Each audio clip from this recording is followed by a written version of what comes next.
you're more present than you think. When we know we're not present, that means we are present when we're thinking about not being present.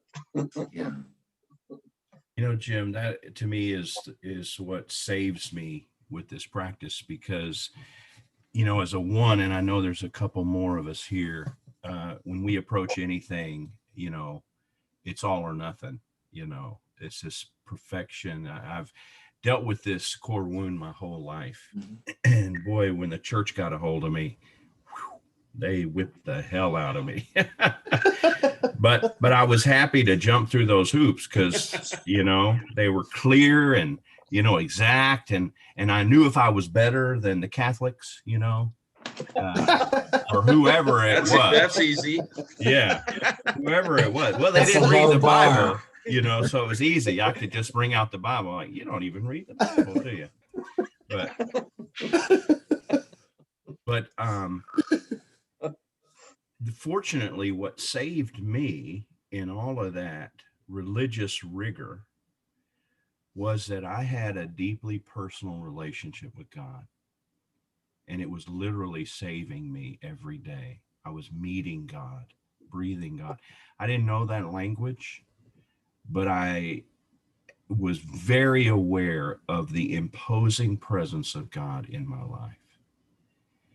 And to this day, even though my theology has radically changed over the years, Catholics are going to heaven, by the way, now. With a few exceptions. Bless you. My experience of God has remained consistent, like you said earlier. And I've had various practices, and I would call this a practice, a spiritual practice, to do exactly what Jim said right in the beginning, to make myself aware of God's presence. It's not that God moves away from me. I know better. It's that I become unconscious and unaware of that presence, that deep presence. And when I can move into that consciously, that's a boon, like Jim's saying. He's Zig Ziglar over here. Why would you not want that? Because what immediately happens when you choose presence is, well, fear, anxiety, and stress, and the chaos, inner chaos, drops away. And I feel it every time. It saves me. I can't fully even answer to myself why I would resist that. All I know is that I do.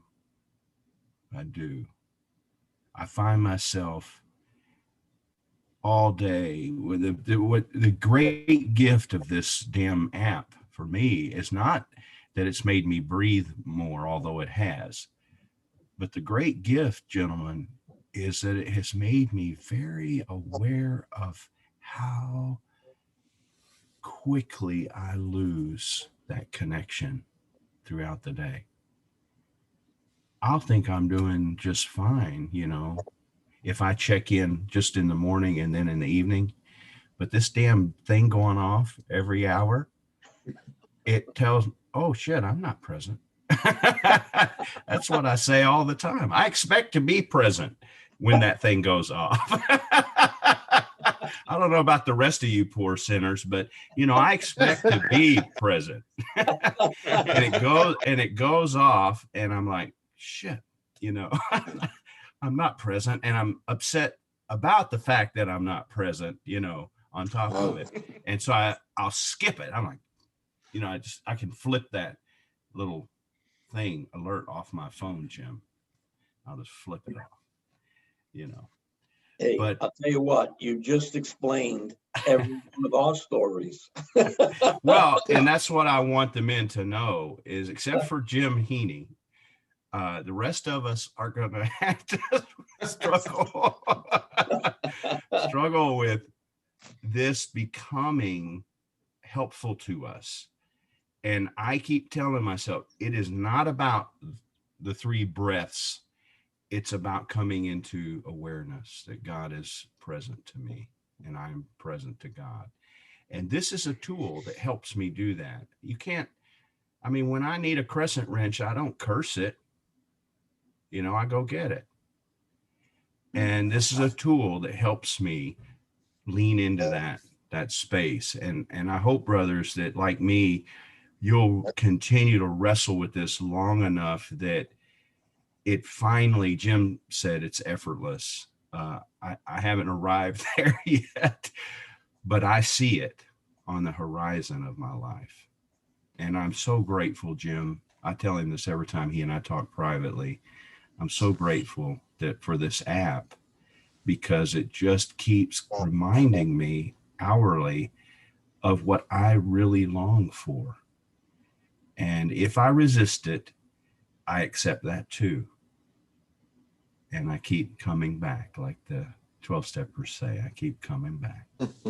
So, hope. Beautiful, Oh, beautiful.